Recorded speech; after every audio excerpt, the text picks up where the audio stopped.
હા, કોણ બોલો છો ભાઈ? નરેન્દ્રસિંહ બોલું. બોલો ને. ક્યાંથી? મોતિયાથી. ક્યાં આવ્યું? ખેડ ચાંદાની. વિમલભાઈ વાત કરું, ગૌરક્ષેશ્વર તલોદ. બોલો. તમે એક ડોલ લઈ ગયા હતા. હા, એટલે જ હું ઓળખી ગયો, પણ તમે ફોન. કેટલા પશુને આપ્યું?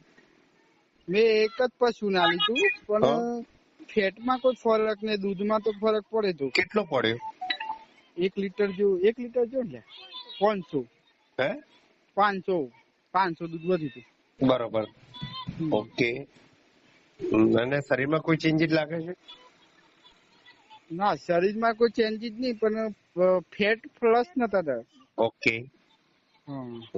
દૂધ 1 લીટર જેવું વધ્યું એમ ને? ના 500 500 ગ્રામ. ઓકે.